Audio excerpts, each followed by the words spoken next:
Moro! Mä oon Pulkkilan Mikko ja toimin yhtiön toimitusjohtajana.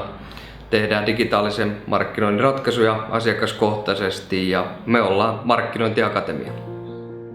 Toimitaan alalla, jossa jokainen päivä on erilainen johtuen pitkälti siitä asiasta, että seuraavan 2 vuoden aikana ala tulee muuttumaan enemmän, mitä se on muuttunut edellisen 10 vuoden aikana, ja se on valtavasti.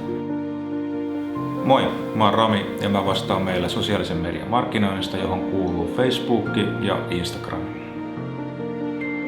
Sosiaalinen media on siitä hieno juttu, että sen avulla me voidaan mennä sinne, missä ihmiset on ja liikkuu. Ja kun mainos on ammattimaisesti tehty, se leviää itsestään ihmisten avulla. Morjesta. Mä oon Nukari Jukka ja johdan meillä myyntiä. Se mikä mun hommani on varmistaa, että kaikki pääsee mahdollisimman hyviin tuloksiin. Me lähdetään hakemaan yhdessä jokaisen niitä omia tavoitteita ja kimpassa lähdetään tukemaan sitä ja sparraan, jotta kaikki pääsee mahdollisimman hyviin tuloksiin.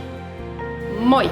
Mä oon Heini ja mä työskentelen Markkinointiakatemialla sisältösuunnittelijana. Mun tehtäviin kuuluu sisältöjen tuottaminen nettisivuille, somepostausten tekeminen ja niiden lisäksi teen jonkin verran myös hakukoneoptimointia. Vaikka kirjoja luetaan nykyään vähemmän kuin aikaisemmin, niin silti meidän tarve tarinoille ei ole hävinnyt mihinkään.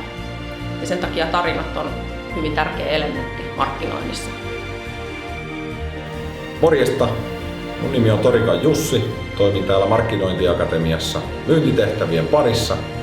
Mun tärkein tehtävä on ratkaista asiakkaiden ja yritysten verkkomarkkinointiin liittyvät ongelmat. Mulle tärkeitä asioita on työssä onnistuminen, työhyvinvointi ja se, että johto on lähellä. Nämä kaikki asiat toteutuu Markkinointiakatemialla. Morjesta, mun nimi on Juha ja mä työskentelen Markkinointiakatemialla graafisena suunnittelijana. Mua ennen tässä on puhuttu somesta ja sisällön tuottamisesta ja mun tehtävä on sitten tehdä kaikista hyvän näköistä. Itse olen työskennellyt alalla yli 10 vuotta, mutta silti Markkinointiakatemian porukka tarjoaa mulle joka päivä jotain uutta opittavaa.